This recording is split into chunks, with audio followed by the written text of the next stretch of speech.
Hello everyone and welcome. This is of course the ESV Korean Weekly, not the Korean Weekly itself, but a spotlight of one of the players from the Weekly known as Liquid TaeJa. Take a look at it right here. One of the most famous Terrans from this tournament at least. Certainly not in the world, but from this tournament. He's gaining notoriety. Of course, being added to Team Liquid recently. He was on Team Slayers and before that Team Zenex. Just a rising star all around. This guy is not only one of the best Terrans in the world. I would personally place him at top 5 Terran in the world, even though a lot of people would probably disagree with me on that until they see his play, that is. But he's just an amazing player, specifically in the Korean Weekly. For some reason, he seems to have this unbelievable consistency when playing online, whether it's a confidence issue, playing in real life, or what it is. He is just so amazing that I believe he's won either 7 or 8. He's got either 7 or 8 first place finishes with Korean Weeklies. He even won the Grand Prix that we did. Was that like a month ago, 6 weeks ago now, I believe.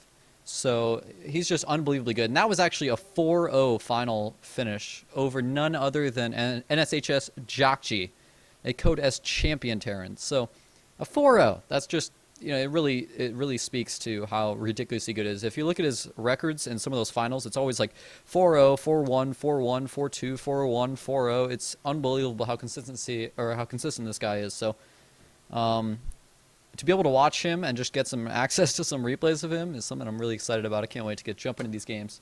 Before we do that, though, take another look at that first overlay. We do have some subscription available. We're about to start our next season of the Korean Weekly, Season 3. Got to be 3 months long, and it's only $20 for the subscription. Unfortunately, this season, for those of you non-subscribers, unfortunately, we are going behind a paywall for HD. So if you want 720p access, get the subscription. It's only $20 for the entire, not $20 a month, but only $20 for all 3 months.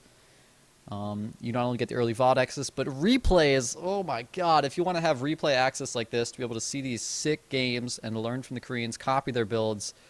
You got to subscribe. There's almost nowhere else you can actually get access to replays like this. It's kind of insane that they're even letting us do this, since they wouldn't let us do it in some of the previous seasons. So really excited about that. Also, whenever we get above a certain number of viewers, we will be going to subscriber-only chat. So if you want to be able to participate in that, go ahead and subscribe. For those of you watching on YouTube, by the way, what I'm talking about is, of course, the Korean Weekly on twitch.tv/esvision. And you should definitely follow that. Check it out. It's a lot of fun. And if you want to find out more information, of course, you can follow on Twitter as well, twitter.com/Korean Weekly. It's at Korean Weekly as well as at ESVTV, I believe. Oh, man, I need to double-check these things and get them on the overlay.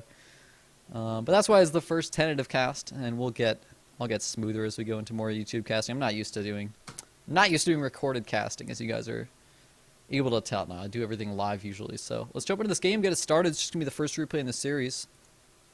You'll also notice that we don't have a custom overlay. We have a custom overlay on the way. It's not going to be in this video. It'll probably be in every video after this, though.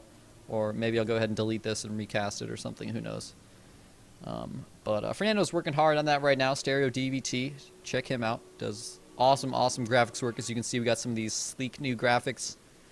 It's looking pretty nice. But in any case, guys, here it is. Game number 1 in this player spotlight.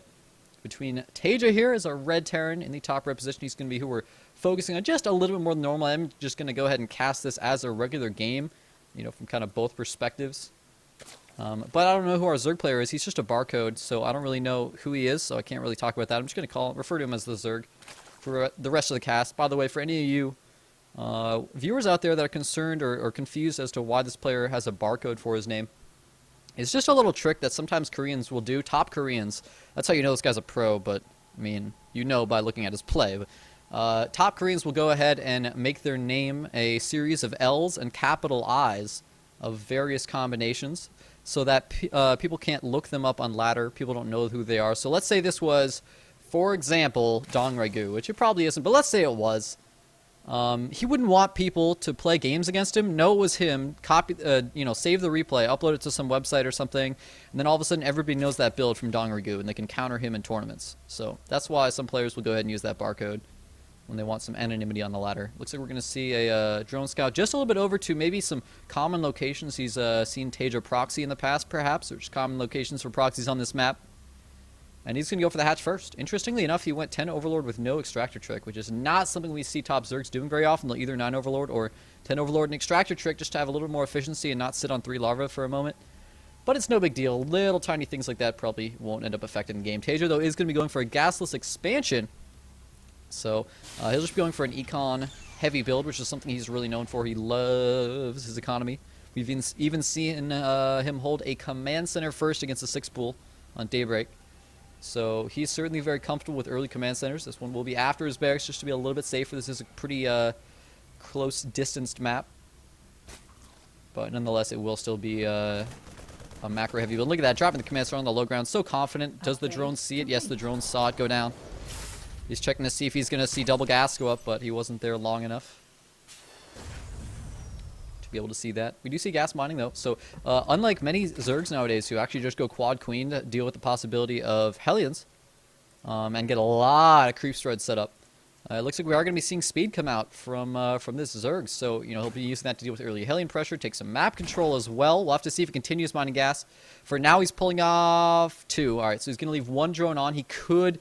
That just kind of leaves his options open. He has a little more gas mining, but it's a little more efficient than leaving so many drones on there instead of having them mining minerals. So he could go for something like a Roach all-in or a Bathing all-in. It leaves his options open in case he scouts a vulnerability in TaeJa's play.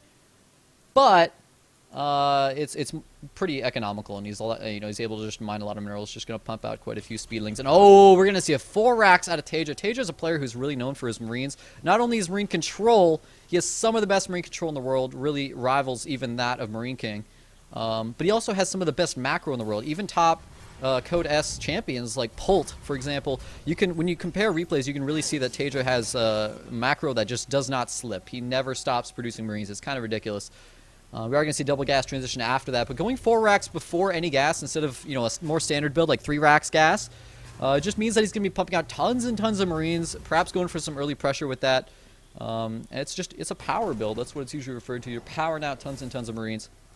And we'll have to see if our barcode Zerg here is able to scout this out and tell from the number of Marines of the natural. The fact that there's no bunker should be just a little bit of a giveaway that TaeJa is going for a little bit more of, I'm hesitating to say the word safe. It's like a safe build because he's getting tons and tons of units. When we actually have 14 more Lings on the way from our Zerg. So instead of droning up, he's going to make quite a few speedlings, perhaps try to get a surround on these Marines moving out in the map, or maybe he's preparing for the possibility of Hellions coming out and he wanted to be able to get surround on that, but he should see these Marines moving forward. Let's see if he goes to the natural. Yes, he is. Very smart move. Go check for that bunker, check for the Marine count. With this many more Marines out, he might be able to tell that that's a 4x if he's very clever.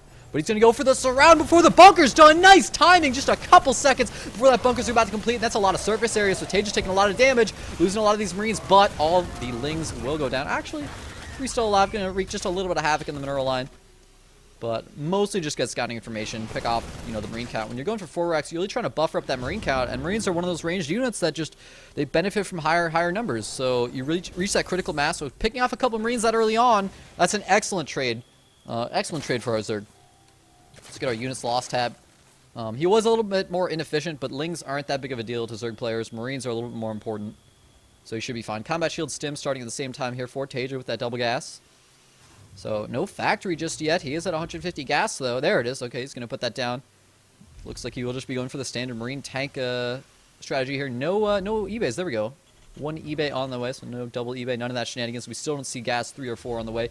And a Baneling Nest and Evo Chamber is going down for our Zerg. So, conceivably this could be a bust, but I really doubt it. This looks more like just kind of yeah, there's third hatchery, excuse me, is on the way. It looks like more just like standard macro play. You have to get that Baneling Nest when you see that many Marines out early from your opponent. You know he's going for quite a few barracks. You're simply going to need Banelings if you want to be able to defend. So if you're trying to rush up to Muta or rush up a third base, any of that, you're going to need those Banelings in there to be safe. And he's got some pretty decent creep spread as well. Look how well spread out that is. So should really help him in defending against any type of 2-base push from TaeJa with Marines and tanks.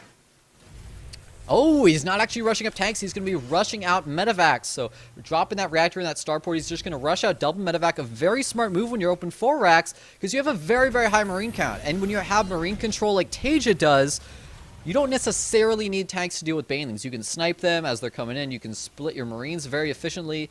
And with medevacs as well, you don't have to kind of engage where the creep is. You don't have to do that. You can just drop straight away into the main if you want to do that. Or, just use that as a get out of jail free card. Oh, Baneling's rolling into your Marines and you're about to die. Just lift up into the medevacs and escape for free. No problem at all. It's adding double reactor as well, so going up to a total of 6 barracks production.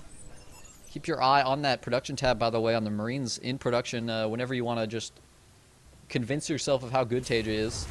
Except when, you know, reactors are in production, you will like pretty much always see that Marine count staying pretty high, although he did just drop a command center, so just going to go for that third base. Not going to go for any type of, certainly not all-in push, obviously, but it's not even that invested of a push with a third command center this early behind it.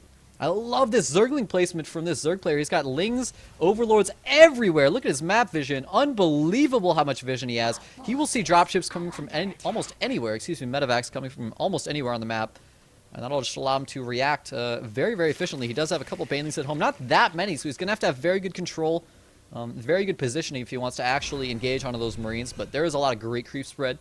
Baneling speed, though, only having just been started, is going to make it a lot harder here. I love this play from TaeJa. Sends a couple Marines to take the Zaldaga Tower, has a bunch of Marines on the low ground supporting them, instead of putting them all up the, at the Watchtower, where Banelings are going to cause problems if you get stuck in a corner here. He is playing very well to the map. You can see him reacting, as opposed to just kind of playing blindly on whatever map he happens to be playing on. Something you really want to see from these pro gamers. He does have +1 already done now, and +1 Carapace just finished, though, for our Zerg as well. So they're pretty much even on upgrades. You see he just took out some creep, and he's going to go ahead and fall back, go home. Or is he going to keep up the attack? Look at that partial stim. Always something you want to watch for with good players. You never want to over-stim and stim your entire army and then not end up hitting anything. Next two medevacs are on their way over. Lings did spot that, so our Zerg player knows what he's up against. He's sending it to Banelings, but Banelings speed not quite done yet. He definitely wants to wait for that upgrade and try to just delay this until he has that upgrade. Then it'll be much easier to engage here. A couple Marauders being mixed in as well for TaeJa. Nice move to try to buffer some damage from those Banelings. Marauders can be excellent against that. Banelings, this would not be a good place to engage. The Banelings would have to walk around the corner where the Marines are on the low ground, but TaeJa is having a very difficult time out-positioning this Zerg and getting into a place where he can actually engage well. This Zerg player is doing an excellent job of just maintaining map presence and making absolutely certain that there's no way TaeJa can put any pressure onto his third. So he doesn't have that many drones there, but that's all right. He's on a 3-base versus a 2-base, so his economy is just a little bit ahead, and of course his gas is ahead, which is what really matters. The double gas when his Spire is about to complete at the third.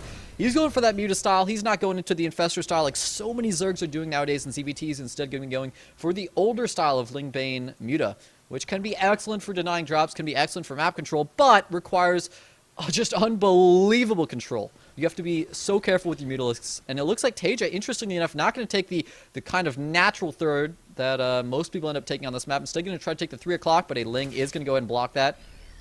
This is pretty far away from his natural, pretty hard to defend. So I'm curious as to why he would make this decision, but there are also some smaller choke points you can defend. It's a little bit easier than seeing Lings coming from all the way around the side of the map. So this will be the point of contention here, and it looks like our Zerg's going to go in for the engagement. Excellent positioning by TaeJa with his Marines on the low ground. These Banelings are going to get so many SCVs, though! Oh, he doesn't quite get the explosion. He needs so many low SCVs. I can't believe he didn't just go kill those, but TaeJa, his Marines getting stacked up. All the SCVs go down, but almost all the Marines stay alive, and now there are no more Banelings left over. So what is our Zerg to do? Morphing Bane's back at home. He's got 17 on the way, and his Mutas are out, but Mutas are not that good against this many Marines. They have 1-1 as well. Of course, so does our Zerg, but no air upgrades just yet. It's only halfway done. Ling's just going to go ahead and try to counterattack, but of course the command center can be lifted, so that's not really going to be all that effective except for denying some of the mining for now. Mutas have to be unbelievably careful right now. He's at 15 Mutas, though, so TaeJa, unfortunately, getting his army a little bit split up, is going to lose a couple of his Marines right now. And there's still quite a lot of creep here. These Lings look like they're pressuring to be able to threaten a counterattack. TaeJa does have some units back at home, though. He's still got that bunker and a full wall, so he's in excellent position to be able to deny that. This position just seems so hard to defend. I can't believe he took the 3 o'clock. If he can make this work, though, it'll be pretty amazing. With no Banelings in here, this Ling Muta army is not going to do well against this many Marines. Maybe a slight overstim there by TaeJa, but you never know when the Zerg's actually going to decide to engage. And that's a lot of Banelings coming in from the flank here. See how many he's got. 31 Banelings in this army, so pretty scary number for TaeJa to deal with without any siege tanks. He's got to have excellent spreading right now. Splits going off. Oh no, he's backing himself into a corner. He's got to lift. Lift, TaeJa, lift. Oh no, he doesn't get it, and he's going to lose this whole army. That is absolutely brutal right now. He's doing his best at just being as efficient as possible, but there's no way he's going to be able to hold this base. Actually, he does have reinforcements, but not enough. Well, he's holding off the Mutas for now, because for some reason the Banelings decided not to engage That's bizarre. 20 more Lings on the way, a couple more here. I feel like he could just shut this down if he just engaged right now. But time is running short for our Zerg player. If he allows TaeJa to continue holding